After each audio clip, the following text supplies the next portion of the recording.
ನಮ್ಮ ಅಪ್ಪರ್ದು ನಮ್ಮ ಅವರದು ಡೆತ್ ಆಗ್ಯಾರ್ರಿ. ಡೆತ್ ಆಗಕ್ಕಿಂತ ಮುಂಚೆ ಅವ್ರು 3 ಸಲ ನಮ್ಮ 5 ಅಕೌಂಟ್ ನಮ್ಮ ಮನೆತನದಾಗ 5 ಅಕೌಂಟ್ ನಂದು ನನ್ನ ಹೆಂಡತಿದು ನನ್ನ ತಮ್ಮನ ಹೆಂಡತಿದು ಮತ್ತ ನಮ್ಮ ಅವಂದು ನಮ್ಮ ಅಪ್ಪಂದು ಒಟ್ಟು 7 ಅಕೌಂಟ್ ಗೊತ್ತಿಲ್ಲದೆ ಇದು ಮಾಡ್ಯಾರಿ, ಲೋನ್ ಮಾಡ್ಯಾರ. ಅದು ನಮ್ಗೆ ಗೊತ್ತೂ ಇಲ್ಲ. ಲೋನ್ ಮಾಡಿ ಆಲ್ರೆಡಿ 3 ವರ್ಷ ರಿನೋಲ್ ಮಾಡ್ಯಾರ್ರಿ. ಆದ್ಮ್ಯಾಗ ನಮ್ಮ ಅವ್ವ ನಮ್ಮ ಅಪ್ಪ ಹಿಂದ ಈಗ 1 ವರ್ಷ ಹಿಂದ ನಮ್ ಸರಿ ಹೋದ್ರು.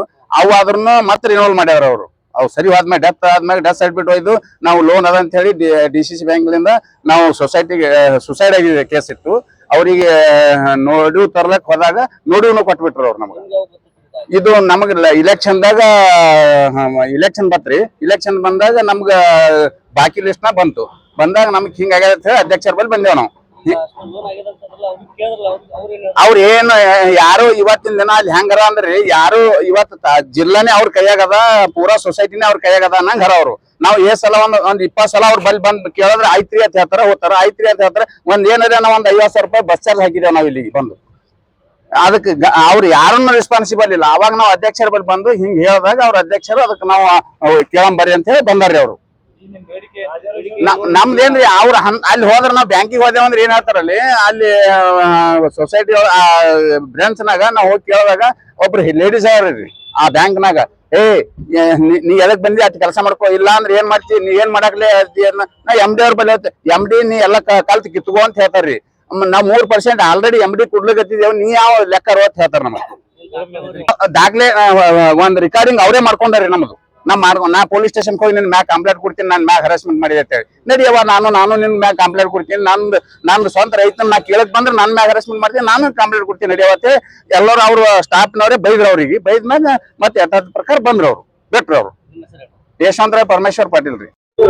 ಇವತ್ತಿನ ದಿನ ಜಯ ಕರ್ನಾಟಕ ಜನಪರ ವೇದಿಕೆ ವತಿಯಿಂದ ಕಲಬುರಗಿ ಜಿಲ್ಲೆಯ ಕಲಬುರಗಿ ಮತ್ತು ಯಾದಗಿರಿ ಸಹಕಾರಿ ಬ್ಯಾಂಕ್ ನಿಯಮಿತ ಕಲಬುರಗಿ ಮುಂದುಗಡೆ ಇವತ್ತಿನಿಂದ ಹೋರಾಟ ಹಮ್ಮಿಕೊಳ್ಳಲು ಕಾರಣ ಏನಂದ್ರೆ, ಜಿಲ್ಲೆಯಾದ್ಯಂತ ಅನೇಕ ರೈತರ ಹೆಸರಿನಲ್ಲಿ ಆ ರೈತರ ಗಮನಕ್ಕೆ ಇರದೆ ಅವರ ಹೆಸರಿನಲ್ಲಿ ಸಾಲ ಮಂಜೂರು ಮಾಡಿ ಆ ಸಾಲವನ್ನ ಅನ್ಯ ಮಾರ್ಗ ಅನುಸರಿಸಿ ಆ ರೈತರಿಗೆ ಗೊತ್ತಿಲ್ಲದ ಹಾಗೆ ಒಂದು ಲೂಟಿ ಹೊಡಿತಕ್ಕಂಥ ಕೆಲಸ ಇವತ್ತಿನ ದಿನ DCC ಬ್ಯಾಂಕ್ ನ ಸಿಬ್ಬಂದಿಗಳು ಮತ್ತು ಮುಖ್ಯ ವ್ಯವಸ್ಥಾಪಕರು ಸೇರ್ಕೊಂಡು ಮಾಡ್ತಾ ಇದ್ದಾರೆ.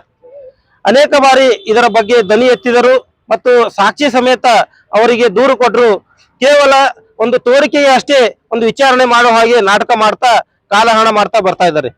ಸುಮಾರು ಒಂದು ರೈತರ ಅವರ ಒಂದು ಹೆಸರಿನಲ್ಲಿ ಲೂಟಿ ಹೊಡೆದ ಒಂದು ಅವರದೇ ಆದ ಬ್ಯಾಂಕ್ ನ ಒಂದು ಸ್ಟೇಟ್ಮೆಂಟ್ ಸಮೇತ ತಂದು ಅವರಿಗೆ ಅವರ ಗಮನಕ್ಕೆ ತಂದು ದೂರು ಕೊಟ್ಟಿದ್ದೀವಿ.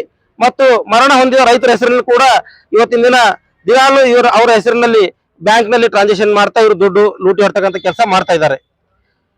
ಈ ಮುಖಾಂತರ ತಮ್ಮ ಮಾಧ್ಯಮದವರ ಮುಖಾಂತರ ನಾನು ಮಾನ್ಯ ಮುಖ್ಯಮಂತ್ರಿಗಳಾಗ್ಲಿ ಮತ್ತು ಸಹಕಾರ ಸಚಿವರಾಗ್ಲಿ ತಿಳಿಸಕ್ಕೆ ಏನ್ ಬಯಸ್ತೀನಿ ಅಂದ್ರೆ, ನಮ್ಮ ಕಲಬುರಗಿ ಜಿಲ್ಲೆಯಲ್ಲಿ ಇರ್ತಕ್ಕಂಥ ಒಂದು DCC ಬ್ಯಾಂಕ್ ನ ಅಡಿಯಲ್ಲಿ ಸಾಲ ಮಂಜೂರು ಮಾಡ್ಕೊಂಡಂತ ರೈತರ ಪ್ರತಿಯೊಬ್ಬರ ರೈತರಿಗೂ ಅವ್ರದೇ ಆದಂತ ಅವರಿಗೆ ಅವರ ಸಾಲ ಎಷ್ಟಿದೆ, ಎಷ್ಟು ಮಂಜೂರಾಗಿದೆ ಮತ್ತು ಎಷ್ಟು ಅವರ ಖಾತೆಯಲ್ಲಿ ಒಂದು ಹಣ ದುರ್ಬಳಕೆ ಆಗ್ತಾ ಇದೆ, ಪ್ರತಿಯೊಂದು ಮಾಹಿತಿ ಆ ಸಂಬಂಧಪಟ್ಟ ರೈತರಿಗೆ ಅವರ ಗಮನಕ್ಕೆ ತರಬೇಕು.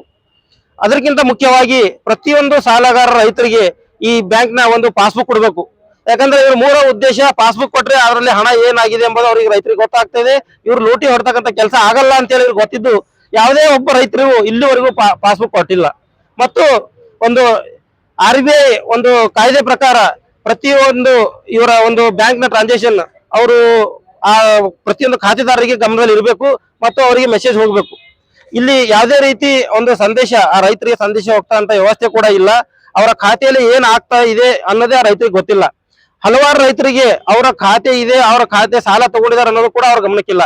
ಆದ್ದರಿಂದ ತಮ್ಮ ಮುಖಾಂತರ ಇನ್ನೊಮ್ಮೆ ಅವ್ರಿಗೆ ಹೇಳಕ್ ಬಯಸ್ತೀನಿ, ಕೂಡಲೇ ಈ ಎಲ್ಲ ಒಂದು ರೈತರ ಸಾಲ ಪಡೆದ ರೈತರ ಗಮನಕ್ಕೆ ಎಷ್ಟು ಸಾಲ ಇದೆ, ಯಾವ ರೀತಿ ಸಾಲ ಒಂದು ಬಳಕೆ ಆಗ್ತಾ ಇದೆ ಅಂತ ಗಮನಕ್ಕೆ ತರಬೇಕು.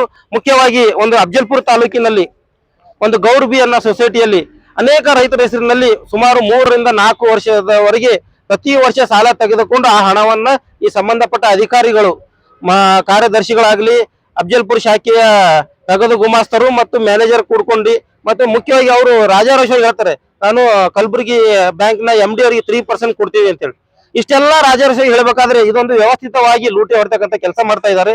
ಆದ್ದರಿಂದ ಆ ಎಲ್ಲ ರೈತರಿಗೆ ಒಂದು ಮರಣ ಹೊಂದಿದ ರೈತರ ಹೆಸರಿನಲ್ಲಿ ಏನ್ ಲೂಟಿ ಹೊಡೆದಾರೆ ಅವ್ರ ಮಕ್ಕಳಿಗೆ ದುಡ್ಡು ಕೊಡಬೇಕು ಮತ್ತು ಯಾವ ರೈತರ ಹೆಸರಿನಲ್ಲಿ ರೈತರಿಗೆ ಗೊತ್ತಿಲ್ಲದೆ ಲೋನ್ ತಗೊಂಡಿದಾರ ಆ ಎಲ್ಲ ರೈತರಿಗೆ ಆ ದುಡ್ಡನ್ನ ಮುಟ್ಟಬೇಕು.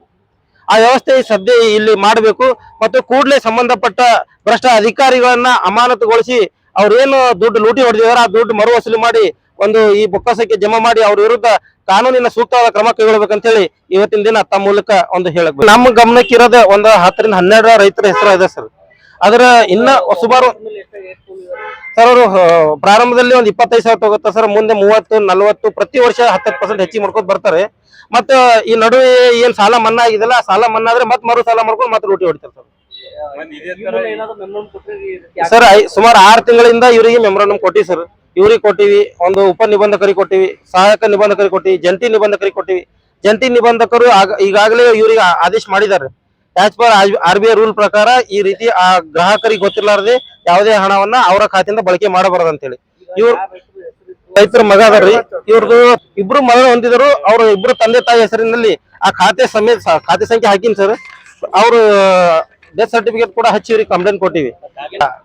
ಇದು ಕೇವಲ ಇವ್ರದಷ್ಟೇ ಸಮಸ್ಯೆ ಅಲ್ಲ ಸರ್.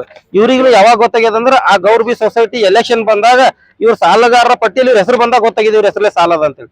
ಇಂಥವು ಸಾಕಷ್ಟು ಸಮಸ್ಯೆಗಳು ಅಫಜಲ್ಪುರ ತಾಲೂಕಿನಲ್ಲಿ ಸರ್. ಇದು ಒಂದು ಅವ್ರ ಕ್ರಮ ಆಗ್ಬೇಕು, ಆ ದುಡ್ಡು ರೈತರಿಗೆ ಮುಟ್ಬೇಕು ಸರ್. ಇದು ಅಷ್ಟೇ ಅಲ್ಲ ಸರ್, ಇದು ಬರೀ ಈ ಅಧಿಕಾರಿಗಳಿಗೆ ಅಮಾನತುಗೊಳಿಸಿ ಬಿಡೋದಲ್ಲ, ಇಡೀ ತಾಲೂಕಿನ ಅಫಜಲ್ಪುರ ತಾಲೂಕಿನ ಮತ್ತೆ ಕಲಬುರಗಿ ಜಿಲ್ಲೆ ಇನ್ನ ಇಂತ ಎಷ್ಟು ಘಟನೆ ನಡೆದವ ಎಲ್ಲಾ ರೈತರಿಗೆ ಅವ್ರ ಸಾಲದ ಬಗ್ಗೆ ಅವರಿಗೆ ಮಾಹಿತಿ ಇರ್ಬೇಕು ಸರ್. ಆ ರೈತರಿಗೆ ಆ ರೀತಿ ಮಾಹಿತಿ ಕೊಡುವಂತ ವ್ಯವಸ್ಥೆ ಇವ್ರು ಮಾಡ್ಬೇಕಂತ ಹೇಳಿ ಕೇಳ್ಕೊತೀನಿ.